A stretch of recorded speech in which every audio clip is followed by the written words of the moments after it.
retaining our own and bringing in some new blood this week. So obviously we haven't brought in that much new blood, and I know some fans are getting kind of restless out there. We haven't brought in enough guys who are new, but just go quickly.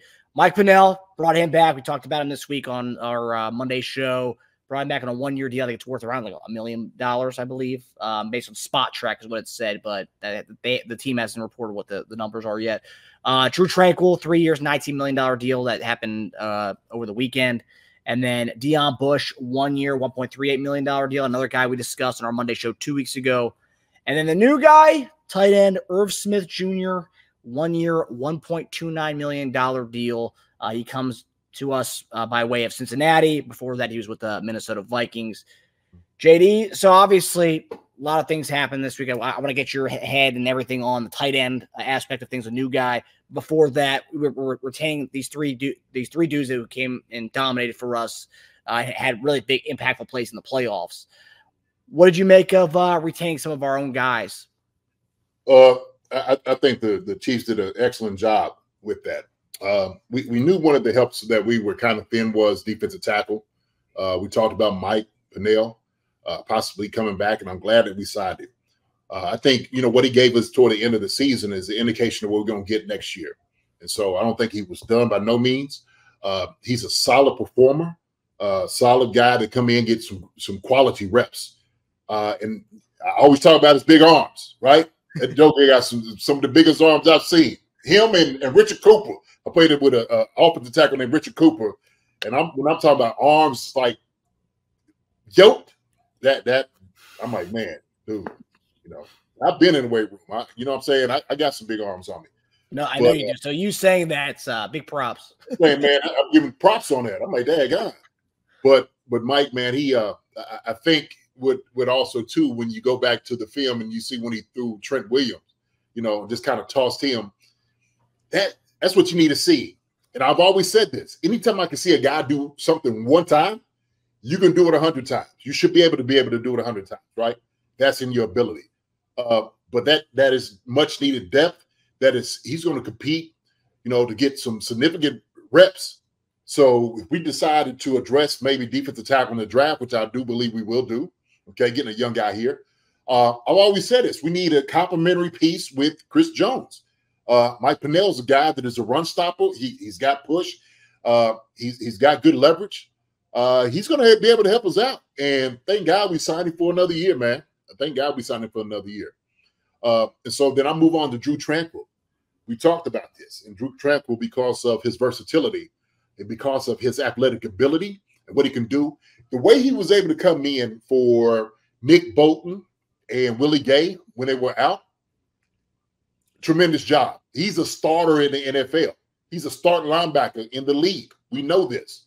And with him coming in on the 1-year deal, we got to steal from him then. We did. You know what I love about this, though?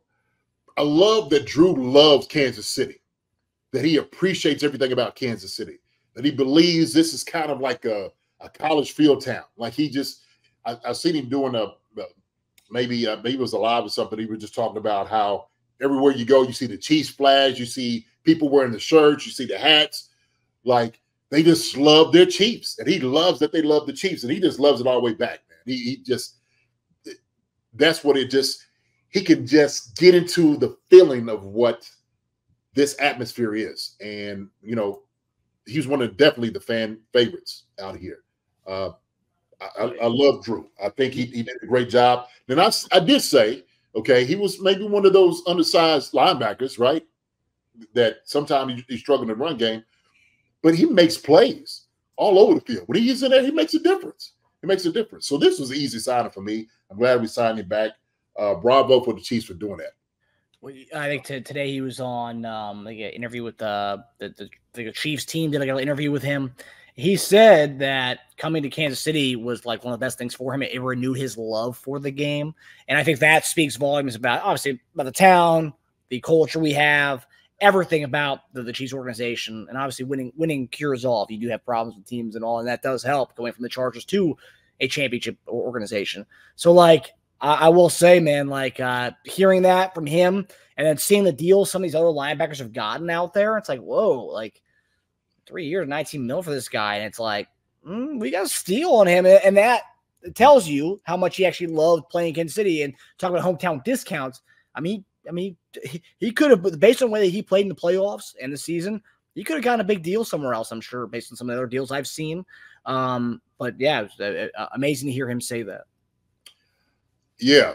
I don't know what the bites were around the league.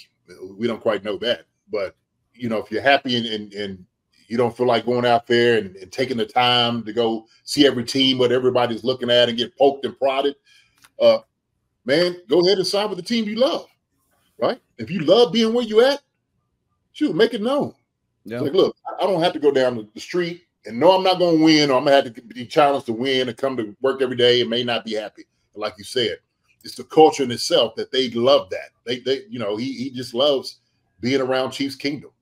But we like I said, we don't know what he was getting out there, if he was, getting anything. Maybe in his mind, he's like, look, I want to be a Chief. This is what I want to be able to do. All right. So the rest of the time here. So yeah, man, Drue Tranquill, man, is a great fit. He's a Chief. He was meant to be a Chief. He get out at the West Coast. Come on out here to the Midwest. That's where you want to be. All right.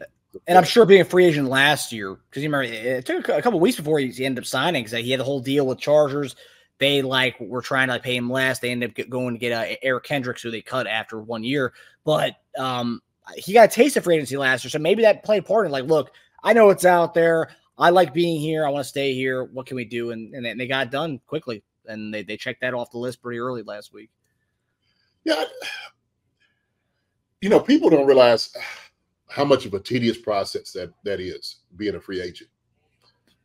Flying to different places, get on the phone with your agent, getting calls every day, wondering about, are you this guy, you that guy, what's going on? The negotiations can really be overwhelming. It really can.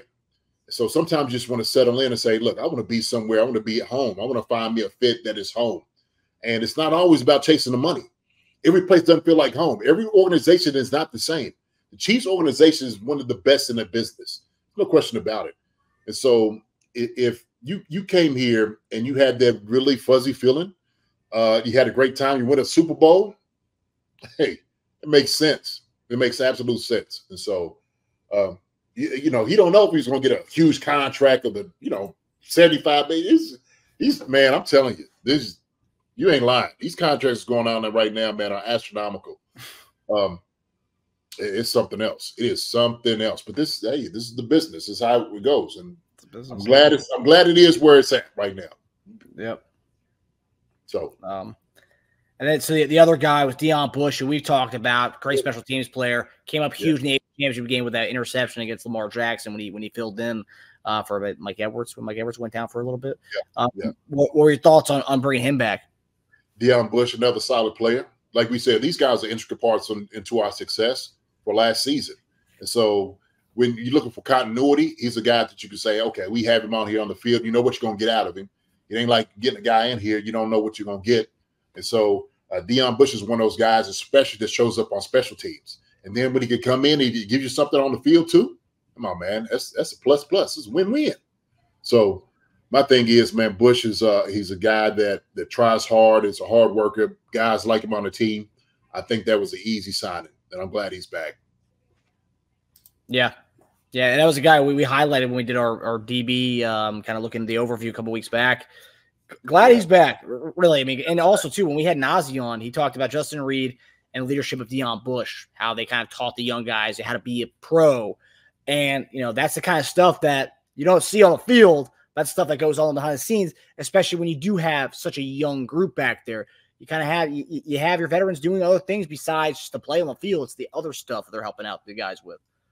Yeah, that's a whole different investment. And so things like that's why it's always hard to put a price tag on something of that nature, right? Getting other guys ready and talking to them. And I love Justin Reid was just talking about how guys are, they play together. They love being around each other. It wasn't like, when he was down in Houston going to the office and guys are leaving home because they had families doing other things. And it was like everybody's gone. But these guys hung together the entire time. And that's why they were so successful.